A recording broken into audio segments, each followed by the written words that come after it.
Eu sou o Senhor. Eu sou o Senhor, e não há outro. Eu formo a luz e crio as trevas. Eu crio o bem e o mal. Eu, o Senhor, faço todas essas coisas. Isaías, capítulo 45.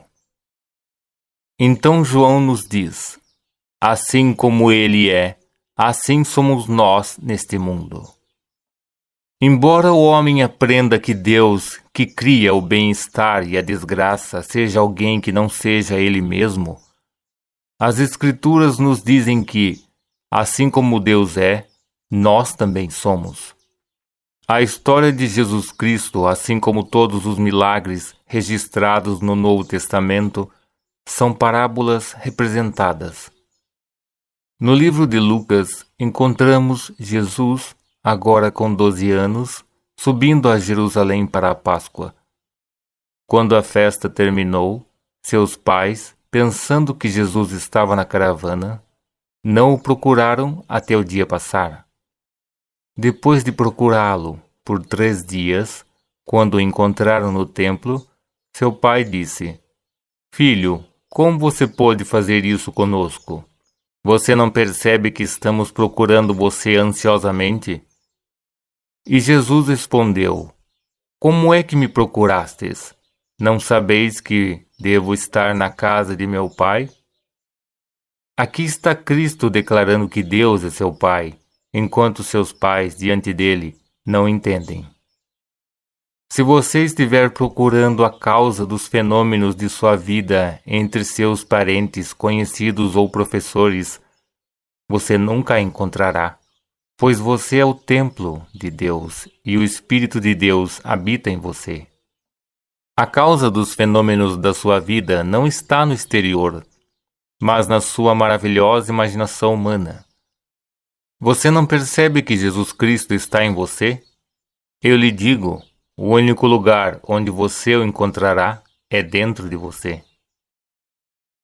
A vida de Jesus é um padrão que se revelará em você como indivíduo quando você descobrir que é a causa de sua vida, pois assim como ele é, você também é neste mundo. Nossos líderes religiosos ensinam Cristo como alguém de fora que é diferente, que superou e agora mora em outro lugar. Ainda assim, Cristo em você é a sua esperança de glória, pois como ele é, você é. Em seu livro, Lucas conta a parábola de Jesus que, ao entrar num barco com seus discípulos, adormece enquanto eles zarpam. Quando um vento tempestuoso desceu sobre o lago, eles o acordaram dizendo: Mestre, estamos perecendo. Então ele repreendeu o vento e as ondas furiosas acalmaram e houve uma grande calmaria. Eu te digo, quem adormeceu causou a tempestade, e é o mesmo ser que, ao acordar, há calma, pois não há outro. Neste mundo, Cristo está dormindo e as guerras, confusões, depressões e horrores aparecem por causa de seus sonhos. E o mundo não conhecerá paz, felicidade, riqueza ou alegria até que Cristo desperte. Se você não tem consciência da sua atividade imaginativa, você está adormecido em relação a ela. Você pode estar sonhando sonhos nobres, adoráveis ou ignóbeis, mas seja o que for que você sonhe, Cristo exteriorizará.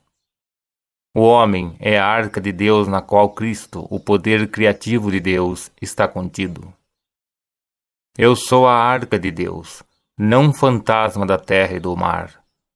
Sou o navio onde Cristo dorme, enquanto sonha as tempestades da minha vida. E quando ele acordar, conhecerei a calma e o bem-estar. Sua maravilhosa imaginação humana é Jesus Cristo. Agora, individualizado como John, Mary, Sam ou Sue, você é a projeção externa de Cristo, cercado por desgraças e felicidades por causa de seus sonhos. Deus, como a sua imaginação, nunca pode estar tão distante a ponto de estar perto, pois a proximidade implica separação. Onde você estiver, eu estou. Dizer eu estou está próximo. É afirmar que Deus é outro, mas não existe outro. Você e Deus são um, pois Ele é a sua maravilhosa imaginação humana. Um amigo recentemente compartilhou essa visão comigo. Ao observar edifícios, árvores e casas ao seu redor, percebeu que eram causadas por minúsculas sementes magnéticas que estavam agrupadas em torno de seus pés. À medida que ele os raspava, eles instantaneamente se reformavam para produzir mudanças automáticas em seu mundo. Que experiência maravilhosa! No Salmo 40 lemos: Ele me tira da cova do lamaçal e põe meus pés sobre a rocha. Aqui vemos o pé, símbolo do poder criativo de Deus, levantado e colocado sobre a rocha, a imaginação humana. A sua visão mostra-lhe que agora ele se tornou consciente da única causa e colocou o seu poder criativo sobre aquela rocha.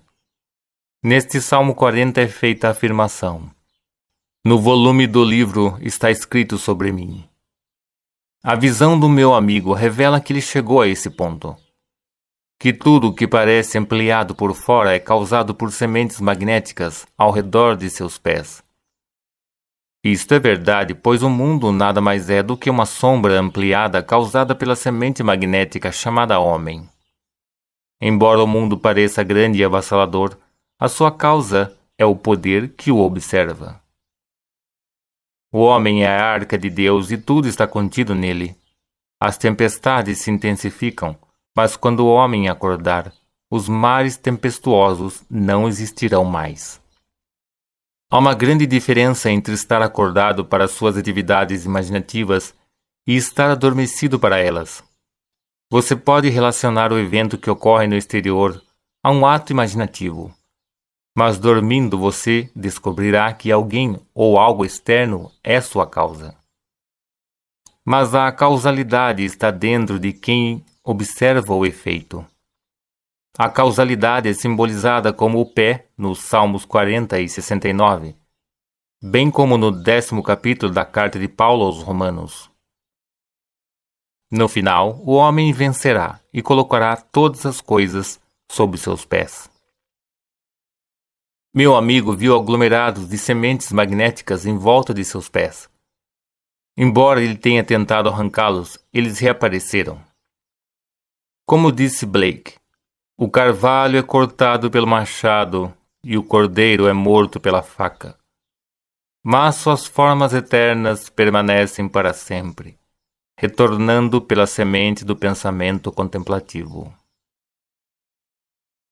Nosso mundo é a tempestade mencionada no capítulo 8 do Evangelho de Lucas. Tendo entrado em nosso corpo, adormecemos em nosso poder criativo. Mas quando disciplinamos a nossa mente, reprimimos as tempestades. Os discípulos das Escrituras são aspectos disciplinados da mente.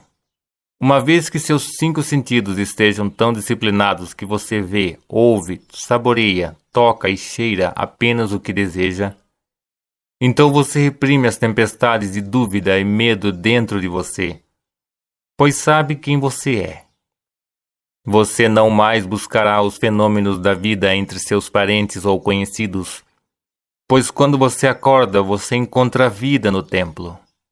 O mundo está sempre à procura de novos professores lá fora, quando não há nada além de sombras. Cristo não é outro. Você é Cristo, assim como Ele é você mesmo. Você o encontrará, e, quando o fizer, saberá que é Deus, pois uma série de eventos se desenrolará dentro de você, e você testemunhará sua própria paternidade. Muitas vezes pensei que a doutrina da Trindade deveria ter sido uma doutrina do ser, pois a Trindade é difícil para o homem compreender. É mais fácil falar da doutrina do cristianismo revelado como uma unidade do que como uma trindade. Quando Davi estiver diante de você como seu filho, não verá mais trindade. Você e eu somos um quando meu filho Davi te chama de pai. Então você saberá que todos no mundo são o mesmo ser, pois todos terão o mesmo Filho. Esta é a grande doutrina da unidade. Meu velho amigo Ab sempre iniciava suas aulas com a afirmação: louvada seja aquela unidade que é a nossa unidade. Ele sabia que, embora sejamos uma diversidade de rostos completamente individualizados, somos o mesmo Pai do único Filho de Deus, que se revelará a todos individualmente, provando assim a nossa unidade de ser. Cada milagre bíblico é uma parábola representada. É a imaginação quem entra no barco chamado homem e adormece para que a jornada da vida comece. Aí surgem as tempestades financeiras, conjugais, físicas, de acordo com os sonhos do homem. Ele poderia sonhar com algo adorável e conhecer tempestades saudáveis e felizes. Mas se ele não sabe que a causa do bem-estar é a sua atividade imaginativa, ele continuará a habitar as tempestades da vida até que os discípulos o despertem para a lembrança. Desperto, você está ciente dos pensamentos que está criando a cada momento e carrega essa consciência para o seu mundo de sonhos. Você não vacilará, pois, conhecendo o mundo que deseja construir e sua causa, estará constantemente consciente do que está imaginando. Você não buscará mais seus desejos entre as coisas, mas se voltará para dentro e descobrirá que todos eles estão esperando para serem realizados no templo de Deus. Agora, os números 13 e 8 nas Escrituras estão sempre associados à ressurreição. Dizem-nos que no terceiro dia a terra surgiu das profundezas, e no livro do Êxodo é dito que isso aconteceu no oitavo dia. Lucas nos conta que quando Jesus tinha 12 anos de idade, seus pais procuraram 3 dias antes de encontrá-lo no templo, perguntando e respondendo às suas próprias perguntas. O número 12 nos diz que ele chegou ao ponto da criatividade, que ele agora ressuscitou e se mudou para a casa do Pai, pois quando o encontraram ele disse: por que você me procura? Você não sabe que eu devo estar na casa de meu Pai? Tendo identificado Deus como seu Pai, ele prossegue afirmando: eu e meu Pai somos um. Hoje, como naquela época, os homens não podem acreditar que a imaginação seja a causa dos fenômenos da vida. Eles concordarão que um artista pode imaginar um lindo quadro e trazê-lo para uma tela, mas não podem relacionar a mesma técnica com uma dor de dente. No entanto, há apenas uma causa. Eu, o Senhor, sou a causa e não a outra. Além de mim não há Deus. Eu formo a luz e crio a escuridão. Eu faço o bem e crio o mal. Eu, o Senhor, sou aquele que faz todas essas coisas. Você não pode culpar ninguém pelo seu infortúnio. Você poderia alegar que um amigo traiu sua confiança, causando seu infortúnio. Mas seu amigo não foi a causa. Seu sonho o levou a confiar nele. A causalidade não está do lado de fora, ela vem de dentro. À medida que você começa a despertar, você descobre que existe apenas um Deus, que é a sua maravilhosa imaginação humana. Meu amigo viu pequenas sementes magnéticas girando em torno de seus pés, fazendo com que o mundo exterior parecesse muito grande. Estas sementes do pensamento contemplativo são tão pequenas que muitas vezes são ignoradas e até mesmo raspadas. Mas a consciência faz com que eles se reformem instantaneamente para ampliar a sua nova formação no mundo exterior. Se as sementes da imaginação não se reformassem, o mundo exterior desapareceria e não deixaria nenhum vestígio. Mas o fazem, pois as sementes estão contidas no homem. Você tem o poder de reorganizar suas sementes de pensamento para produzir um padrão diferente em seu mundo exterior. Isso é feito por meio de uma mudança de atitude. Pense no mundo como diferente e, ao vê-lo, você terá raspado as pequenas sementes magnéticas, causando assim o seu rearranjo. Este é o mundo em que vivemos. Agora, quando a imaginação nos tira do abismo e coloca os nossos pés sobre a rocha, ficamos em pé sobre os nossos próprios pés. Não mais ficaremos no pé do outro, elogiando ou culpando o outro. Podemos, no entanto, ser gentis e agradecer a outra pessoa pelo papel que desempenhou em nosso drama. Mas quando ficamos em pé, percebemos que tudo o que acontece, seja bom ou ruim ou indiferente, é por causa da nossa atitude perante a vida. Cada pessoa, lugar ou coisa é animado e reorganizado internamente, pois como ele é, nós também somos. Um bom cristão chamaria essa afirmação de blasfêmia. No entanto, estou citando a primeira epístola, no 4º capítulo de João. Como ele é, assim somos nós neste mundo. Este pensamento segue a definição de Deus como amor. E porque Deus é amor, ele não mudará o seu ato imaginativo, mas permitirá que ele seja exteriorizado. Se Deus mudasse o ato, haveria dois de vocês, um que imagina e o outro que muda o ato imaginativo. Mas, sendo todo amor, Deus desempenha instantaneamente os papéis designados em seus atos imaginativos e sofre com você porque ele está sonhando. Mas um dia o amor despertará dentro do seu crânio. Ele ressuscitará e você começará o verdadeiro drama, que é descobrir sua verdadeira identidade. Saindo do seu crânio imortal, todas as imagens das Escrituras irão cercá-lo. A criança e a testemunha estarão presentes, mas eles não te verão, porque você será espírito.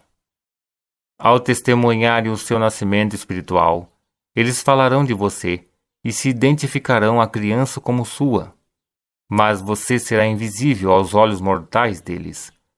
À medida que o grande drama se desenrola, ele parece ocorrer externamente.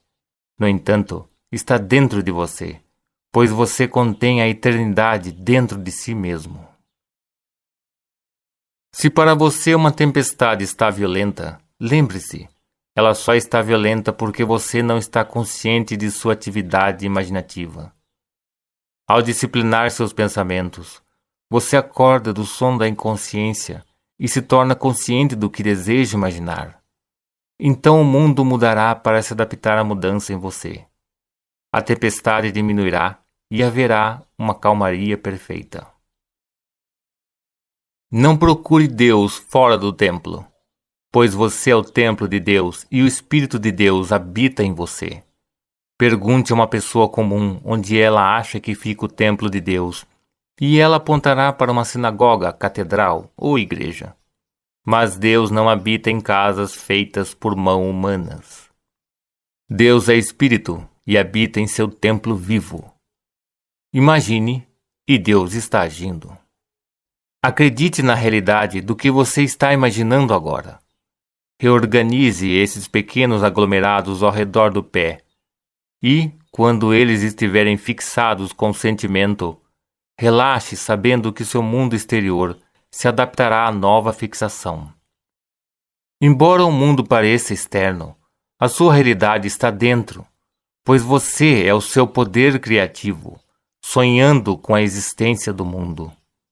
Pois você é um ser imortal, vestindo uma vestimenta de mortalidade. Um dia você acordará desse sonho fantástico e se sentirá fortalecido por ter vivenciado o mistério da morte. Peço-lhe agora que aceite o desafio e mude o seu pensamento, embora eu saiba que não é uma coisa fácil de fazer.